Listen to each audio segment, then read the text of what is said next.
Selamat siang semuanya. Perkenalkan, saya Mentari Eri Putri dengan nomor induk mahasiswa 121125709. Saya adalah mahasiswi program sarjana jurusan Magister Manajemen di Universitas Sanggabuana YPKP.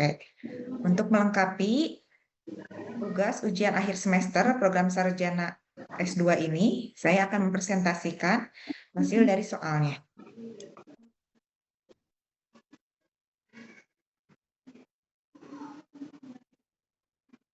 Soal kasus 1, yaitu tentang greenwashing dan manipulasi citra perusahaan. Latar belakang, PT Green Life Indonesia merupakan perusahaan produsen air minum dan kemasan yang selama 5 tahun terakhir aktifnya mengkampanyekan slogan 100% ramah lingkungan. Perusahaan memperoleh citra positif melalui berbagai kegiatan CSR, penghijauan, serta promosi penggunaan kemasan yang diklaim dapat didaur ulang. Namun, investigasi media menemukan bahwa, pertama, lebih dari 80% limbah plastik perusahaan tidak pernah didaur ulang. Yang kedua, perusahaan masih menggunakan pemasok yang membuang limbah ke sungai. Selanjutnya, laporan berkelanjutan atau sustainability report hanya menampilkan data positif dan menyembunyikan data pencemaran. Setelah berita tersebut viral, saham perusahaan turun, konsumen melakukan boikot, investor mulai menarik investasinya. Pemerintah mulai melakukan investigasi. Direksi berpendapat bahwa tindakan tersebut merupakan strategi pemasaran yang masih dalam batas wajar. Instruction for use, mahasiswa di sini diminta untuk melakukan analisis komprehensif mengenai yang pertama, identifikasi seluruh pelanggaran etika bisnis yang terjadi. Yang kedua, analisis menggunakan teori, yaitu stakeholder teori, triple bottom line, ESG, corporate governance. Yang ketiga, identifikasi pihak-pihak yang terdampak. Yang keempat, analisis risiko jangka pendek dan jangka panjang. Dan yang kelima, rancang strategi pemulihan reputasi perusahaan. Dan di sini untuk menyusun rekomendasi tata kelola bisnis yang beretika. Nah, uraian analisis komprehensif mengenai kasus di atas. Yang pertama, identifikasi pelanggaran etika bisnis. Di PT Green Life Indonesia telah melakukan beberapa pelanggaran etika bisnis yang serius dan sistematis. Yang pertama, deception and misleading advertising, yaitu penipuan iklan, menggunakan slogan 100% ramah lingkungan, padahal faktanya lebih dari 80% limbah plastik tidak didaur ulang. Ini adalah bentuk greenwashing yang memanipulasi persepsi konsumen. Yang selanjutnya, ketidakjujuran akademis dan publik, atau falsification of data, di mana manipulasi sustainability report dengan hanya menampilkan data positif dan menyembunyikan data pencemaran. Laporan berkelanjutan seharusnya bersifat objektif dan transparan, atau full disclosure. Pelanggaran tanggung jawab lingkungan, yaitu tetap menggunakan pemasok yang membuang limbah ke sungai, di mana secara tidak langsung perusahaan ini mendanai dan mendukung perusakan ekosistem.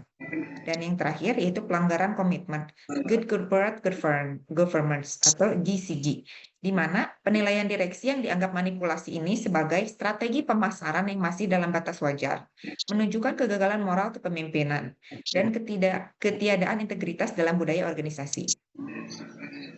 Yang kedua adalah analisis berdasarkan teori manajemen dan keuangan. Yang pertama, menurut stakeholder teori ini menyatakan bahwa perusahaan tidak hanya bertanggung jawab kepada pemegang saham atau shareholder, tetapi juga kepada semua pihak yang memengaruhi dan dipengaruhi oleh perusahaan tersebut, atau stakeholder. Analisisnya, PT Green Life hanya mementingkan keuntungan finansial jangka pendek dan citra semu. Mereka mengabaikan hak konsumen atas informasi jujur, hak masyarakat sekitar sungai atas air bersih, dan hak investor atas laporan kinerja yang akurat. Akibatnya, terjadi krisis kepercayaan atau loss of trust dari seluruh pemangku kepentingan. Nah, yang kedua, berdasarkan triple bottom line, triple yang terdiri dari profit, people, and planet. Konsep ini menekankan bahwa kesuksesan bisnis itu diukur dari 3 aspek secara seimbang. Analisisnya, PT Green Life mengalami ketimpangan besar. Mereka mengejar profit dengan memotong biaya pengelolaan limbah dan mengoptimalkan pemasaran. Namun, mereka mengorbankan planet, yaitu pencemaran sungai dan limbah plastik, serta people, yaitu membohongi konsumen dan merugikan masyarakat sekitar. Ketidakseimbangan ini membuat model bisnis perusahaan menjadi tidak berkelanjutan. Dan yang ketiga, ESG atau Environmental, Social, and Governance. Environmental, di mana kegagalan total dalam pengelolaan limbah plastik, yaitu 80% yang tidak didaur ulang, dan membiarkan supply chain atau pemasok mencemari sungai. Menurut sosial atau S-nya, hubungan buruk dengan masyarakat dan konsumen akibat kebohongan publik yang memicu boikot massal. Dan menurut governance atau G-nya, tata kelola yang buruk dicerminkan oleh manipulasi dari sustainability report dan pemikiran direksi yang mengabaikan etika demi profit. Ini menunjukkan lemahnya fungsi pengawasan internal dan risk manajemennya. Selanjutnya, menurut corporate governance atau tata kelola perusahaan, prinsip utama dari GCG adalah tarif, yaitu transparency, accountability, responsibility, independency, and fairness. Analisisnya, perusahaan melanggar prinsip transparansi, yaitu menyembunyikan data pencemaran, dan responsibility, yaitu tidak mematuhi hukum lingkungan hidup, di mana sikap direksi juga menunjukkan bahwa check and balance antara dewan komisaris dan direksi tidak berjalan dengan baik. Yang ketiga, pihak-pihak yang terdampak atau affected stakeholders. Yang pertama, konsumen merasa dikhianati dan ditipu karena produk yang mereka beli dengan premi harga tertentu atas klaim ramah lingkungan ternyata merusak alam.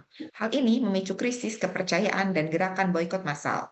Yang kedua, masyarakat dan lingkungan sekitar mengalami kerugian ekologis dan kesehatan secara langsung akibat pencemaran air sungai oleh pemasok perusahaan, serta penumpukan limbah plastik yang tak terkelola yang merusak ekosistem lokal. Yang ketiga, investor dan pemegang saham mengalami kerugian finansial yang signifikan akibat anjloknya nilai saham secara mendadak, serta resiko penurunan nilai aset jangka panjang karena perusahaan dikeluarkan dari profil portofolio investasi berbasis ESG. Yang keempat, karyawan internal perusahaan menghadapi tekanan psikologis berupa sanksi sosial di masyarakat, penurunan moral kerja akibat runtuhnya reputasi tempat kerja, serta ketidakpastian nasib pemutusan hubungan kerja atau PHK jika efisiensi finansial terpaksa dilakukan. Yang kelima, pemasok atau suppliers, mitra bisnis yang bersih ikut terdampak penurunan volume produksi, serta pemasok yang melanggar menghadapi pemutusan kontak kerja sama sepihak serta potensi tuntutan hukum. Dan yang keenam, pemerintah dan regulator terpaksa mengalokasikan anggaran, waktu, dan sumber daya publik untuk melakukan investigasi hukum, penegakan regulasi hukum, serta penanggulangan dampak pencemaran yang meluas. Yang keempat, analisis risiko jangka pendek dan jangka panjang. Yang pertama, risiko jangka pendek atau immediate impact. Yang pertama, krisis likuiditas dan finansial. Penurunan penjualan akibat boikot konsumen dan penarikan dana massal oleh investor.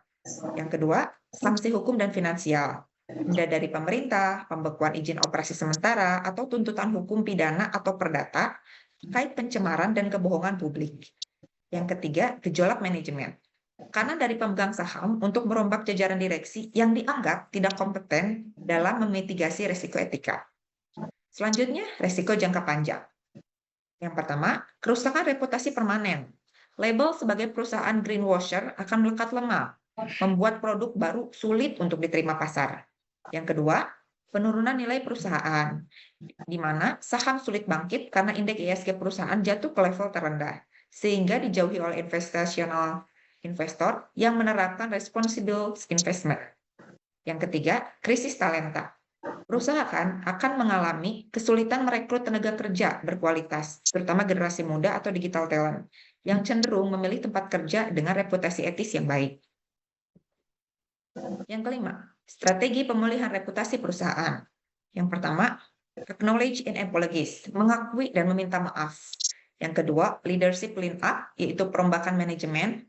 Yang ketiga, corrective action on supply chain, yaitu tindakan korektif pemasok.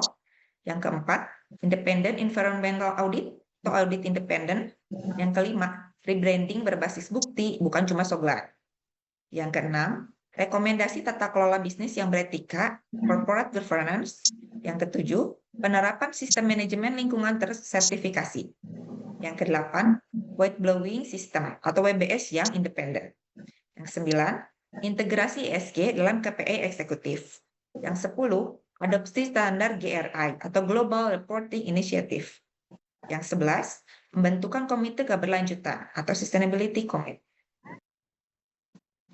Sekian presentasi dari saya. Terima kasih atas perhatiannya. Selamat siang. Assalamualaikum warahmatullahi wabarakatuh.